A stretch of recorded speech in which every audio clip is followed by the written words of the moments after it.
Hey there, sports fans. We're back. It's Dinner with the Captain. I'm John Dinner, here obviously with Captain Steve Priolo, captain of your Buffalo Bandits. And we're here for Season 2, Episode 2. And this season's being brought to you by Signature Lacrosse. Our friends are helping the sport grow the game all over North America with their apparel and equipment. And they're here supporting us. That's pretty nice. That's great. Yeah, huge shout out to Signature Lacrosse. They've been great so far. Yeah, so pretty fantastic stuff. So if you've been around from the beginning, big thanks to you because that helps to get the word out. And so here we are, episode 2 of the season, and we're into the second game of the season. We had a game, we've talked about it lots last year, a game, a break, a game, and now we're on a break again and easing into the season, but 1-1 and lots to talk about. Yeah, man, playing Halifax this weekend, it's exciting. I see you got your Chiefs hat on. There's a lot of Chiefs on that team there. So, yeah, very. I know those guys very well. I know that team very well. Good rivalry between us. Well, and so maybe that's where we start this week is get right into the game because it was an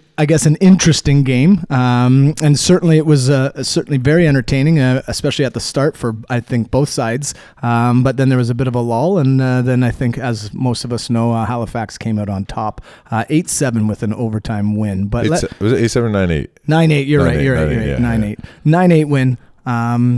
But let's go right back to the very beginning, and because you had talked last week about what they would do to try to get you guys off your game, and that was to play their game.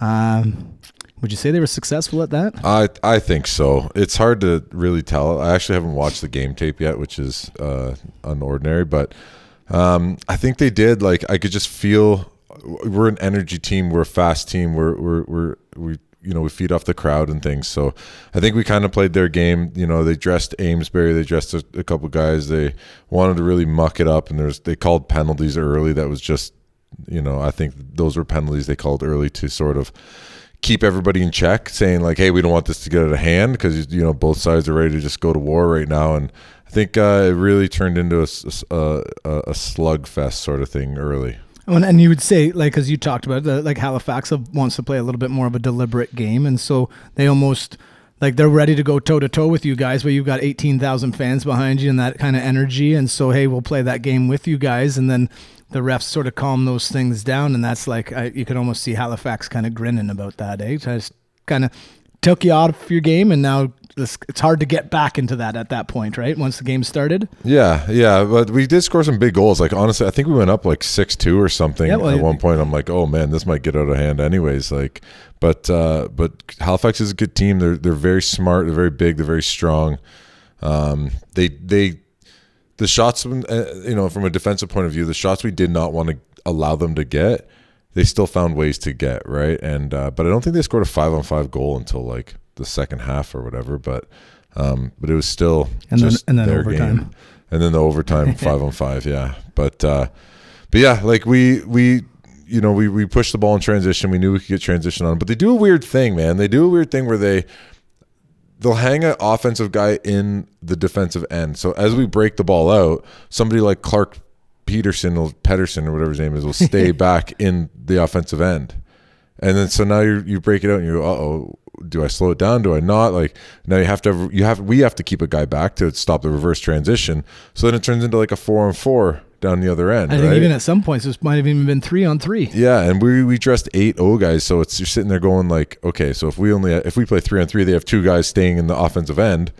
Like that means that we have 5 O guys sitting on the bench right now that didn't get on the floor. Yeah, and then when they do get on the floor, don't want to call it hero ball, but my turn kind of idea, like starts to that mentality, like I got to take advantage of the chances. Hey, I'm rested, I got energy, I'm ready to go. Give me the ball, and I think it's more of that. One-on-one thing. I think our team is very unselfish. No, of course, but it is. I think it's very much that. It's like I haven't seen this ball in 3 minutes. Like I normally have the ball all the time, right? Yeah. So I think that's just sort of like the Halifax's style is like, go ahead. If you don't score on us, we're going to have a fast break the other way. So, go try. And it's like, I think it could have backfired on them, but it's And so what do you think? I mean, I know you said you haven't looked at the tape, and I think that's probably born out of a little frustration, and also the fact that, again, busy guy and doing lots of things. Already coached a basketball game earlier today. Big win. Attaboy Wolves. Well big done. Comeback win, yeah. Yeah, that was nice. But again, busy lives and stuff like that.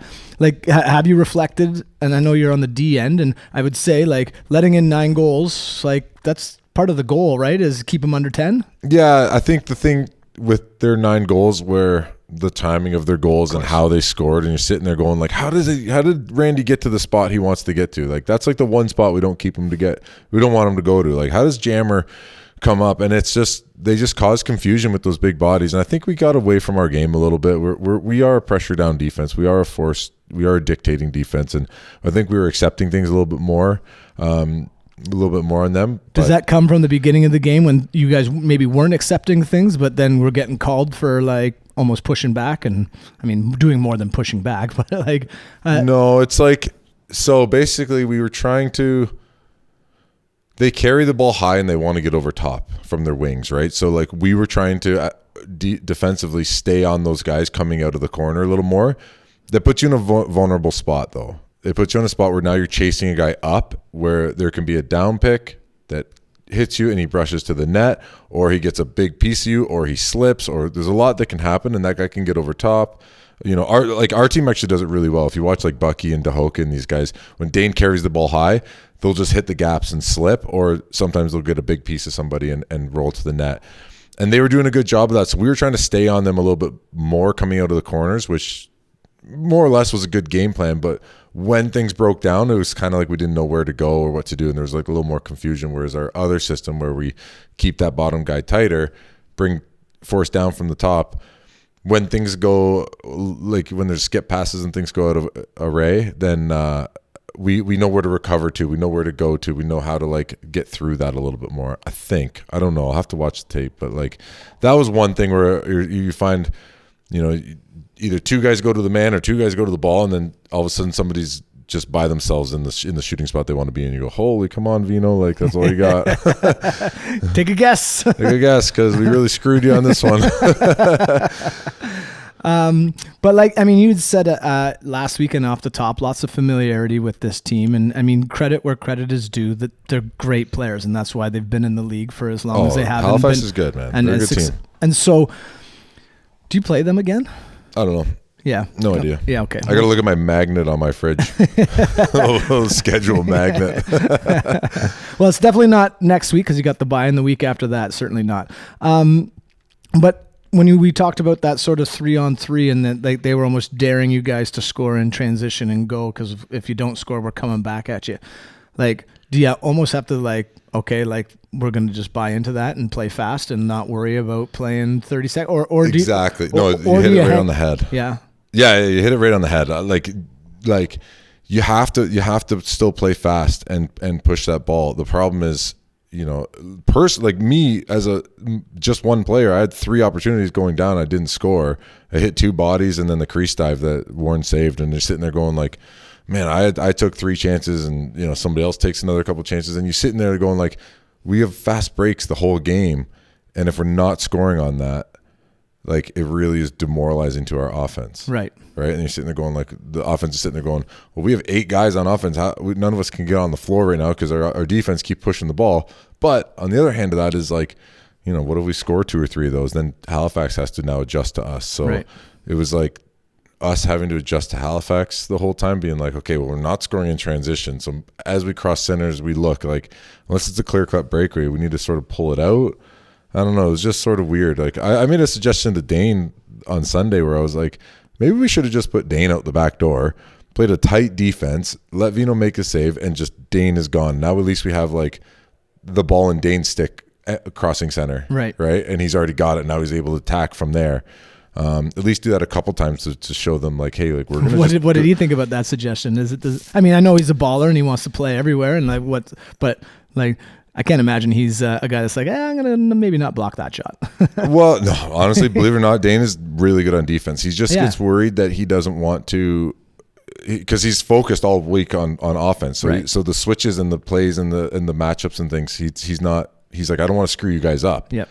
Right. But I'm sitting there going like, well, if we play tighter, then the screw ups are always way littler, right? Yep. He played D for the Chiefs. Like he played D for almost half a season there the one time. Like Dane's just an athletic, good lacrosse player. It's just he's very good at offense, right? So I don't know. I just threw that at him. I was like, I don't know. Maybe we could have done that a couple times. We've done it in the past, and like somehow he just ends up in a breakaway every time he goes out the back door. Yeah, it's hilarious. It's just kind of a thing with most of the offensive guys. It's like they just have a knack for when to take off and the timing of it all. Like DeHoka in the first game, that's his first defensive shift of the year, and he makes a big hit, gets a pass or a block shot that goes down, and he scores that goal on Dobson in transition. I'm like, yeah, you're 100% out the back door. rest of the season. Yeah. And so, I mean, what was there much discussion like that during the game? You mentioned it was a slog, and I'm sure you're feeling that on the bench. The guys are coming and like, I'm trying to play fast, but it's just like, are you guys experimenting at this point in the season, or are we still just like trying to get systems and stuff, bring the new guys in and like make sure that they know what's going down, and let's not change too much and try to impose our will, and even if it's not working, we're going to just kind of keep doing it? Yeah, we definitely are going to experiment. We're going to try new things. Matisse and Whitty, they sat last week. Now they were in this week, and same with Nielsen. Nielsen played last week, sat this week, and Priolo got in, and so we're going to try things like that. But the game was so close, and like we scored 6 goals in the first half. So why are we going to change things? And they only, I don't know what they had, but it was like things were going good. Yep. And then all of a sudden they weren't. And it's kind of hard to be like, well, let's just keep doing what we're doing, because it wasn't. Yep. It was like breakdowns that were like mental breakdowns. It wasn't like system breakdowns. So it's like, how do you just need to do it better. Right. Like, what are we doing? You could kind of look at it and be like, okay, we know what we did there. But yeah. It's like, do that, but let's do it way better. Like, what are we doing? Like, why did we not do well? And so, I mean, they came down, they scored with, I guess, 1 second too late to kind of win the game. And there was some talk. I think it was pretty clear, even on TV from the get-go, that it wasn't going to count. Yeah.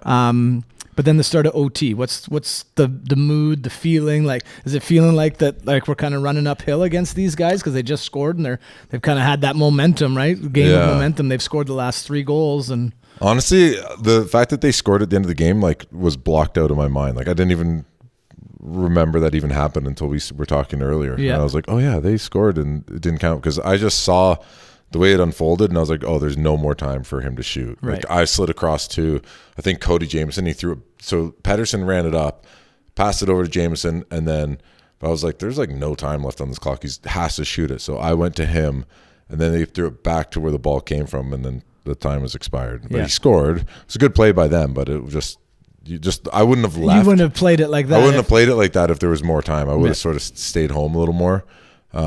So no momentum coming from that. But dude, just before that, like Dane had the ball 10 feet from the net, like one-on-one with Warren. Like, if at any point during the game, if you're saying, hey, to win the game, you have Dane 10 feet from the net, one-on-one with the goalie, like you're going to take that.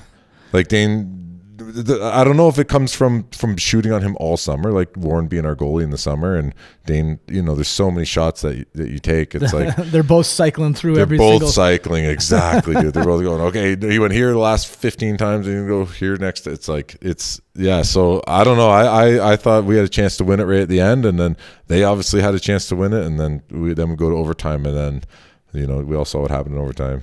And I mean, without glazing over, like Warren Hill, right? 2 games, 10 total goals against.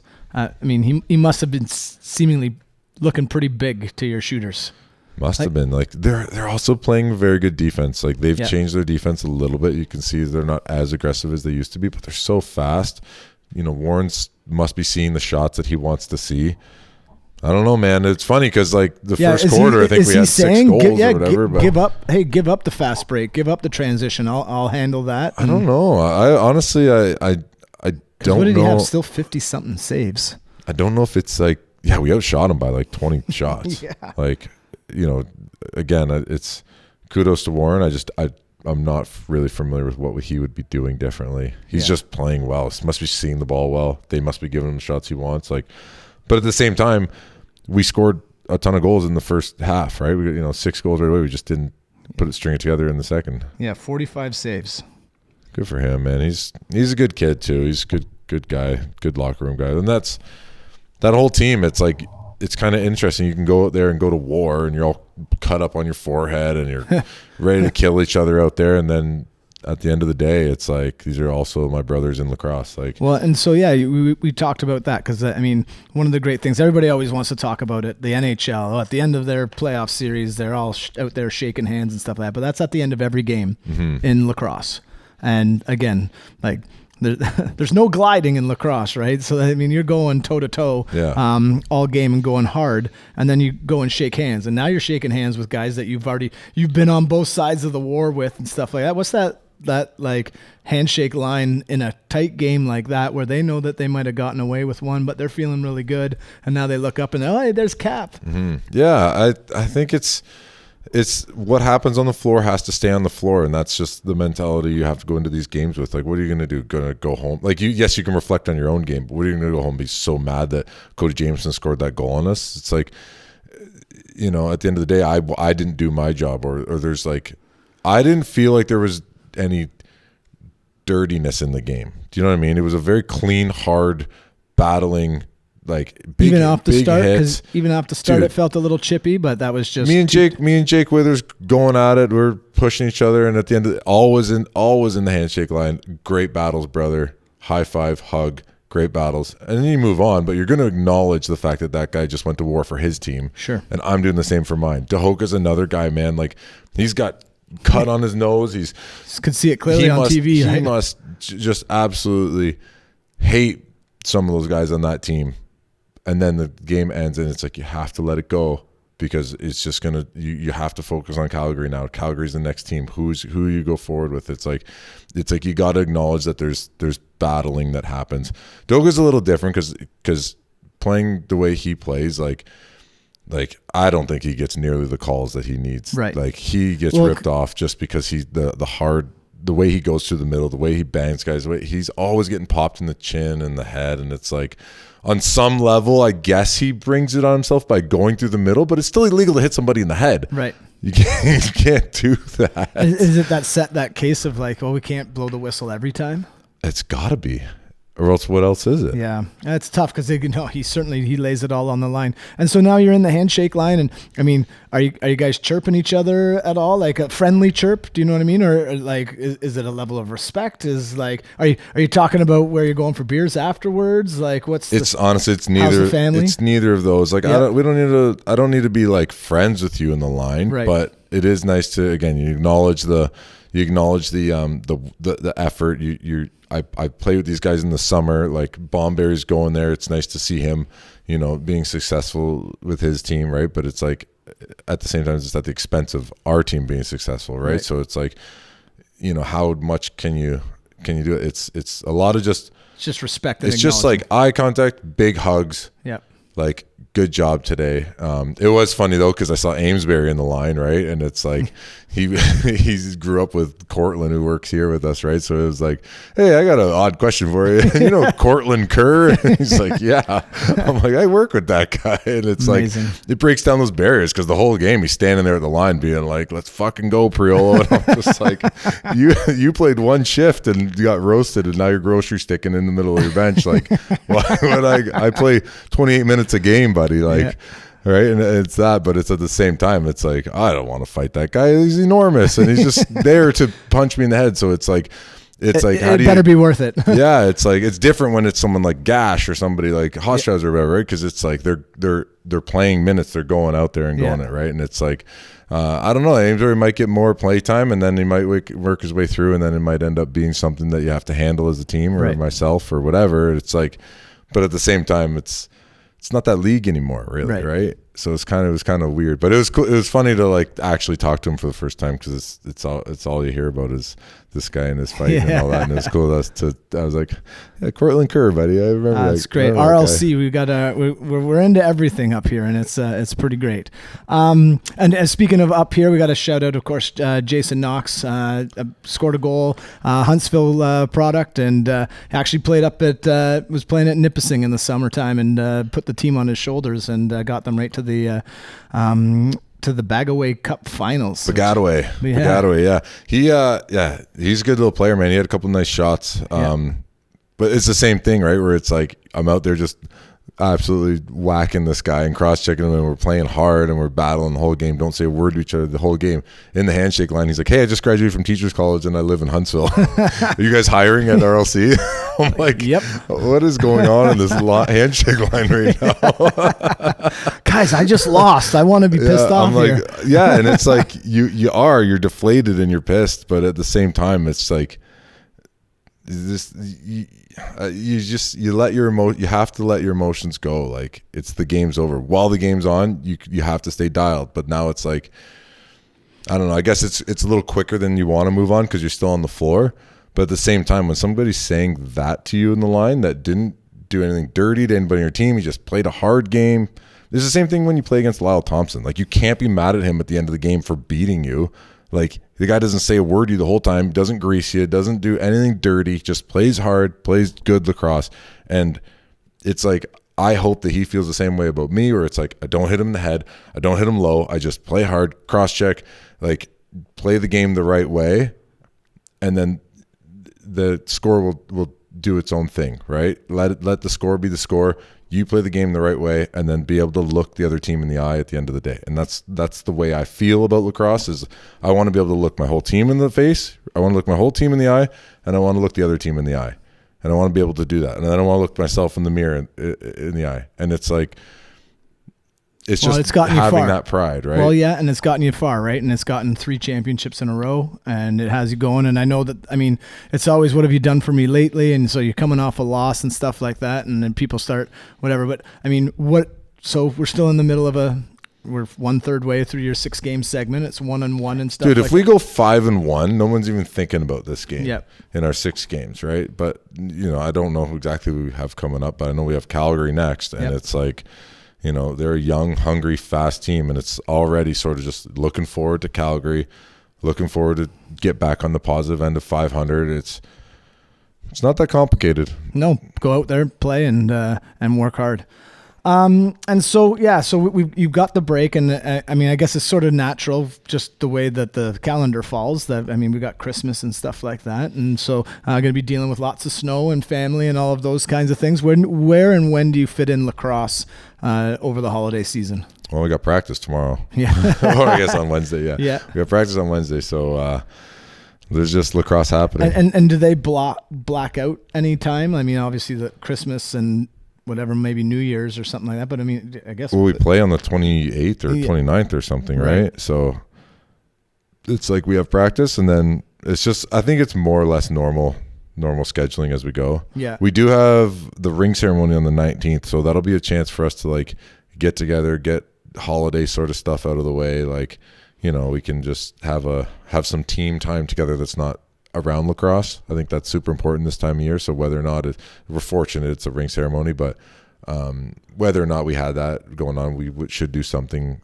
holiday-ish. And do you think you'd do something like, because this is going to be at one of our first supporters at 13th Street Winery, and doing the ring ceremony there? Massive shout out to 13th Street. Yeah. Will you do anything more public for like the fans or anything like that? Because that's often what has happened, is you kind of do a ring ceremony down on the floor, or is it like this is the thing that we're going to do this year? And no, we've done the last 2 years we did them like you did them more private. Yeah, it was just like that's when we get them. The fans get they got like replica rings the one year.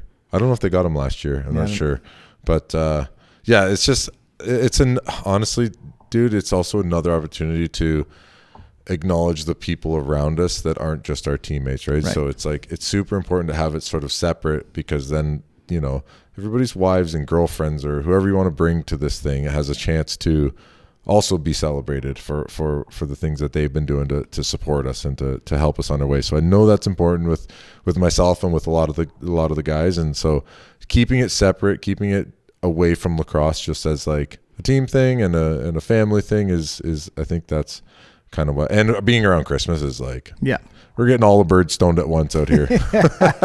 2 birds stoned. 2 birds stoned at once, and that's great. All right, well, I mean, as we head into the holiday season, I just want to wish everybody that's been listening and following along. We really appreciate it. It's we're a little more than a calendar year into this little project of ours, and it feels like it's taken off, and it still remains my favorite part of the week. Each week, just getting to sit and talk lacrosse with Captain Steve Priolo. So, Steve, Merry Christmas, Happy New Year. Buddy. We'll see if we'll try to squeeze one in here somewhere between now and the Calgary game. Leave the lights set up. It's beautiful. Look at this, eh? Merry Christmas. Yeah, did it all for you, buddy. Appreciate you guys. All right, we're out. We'll see you the next time that we see you. All right. 23 minutes.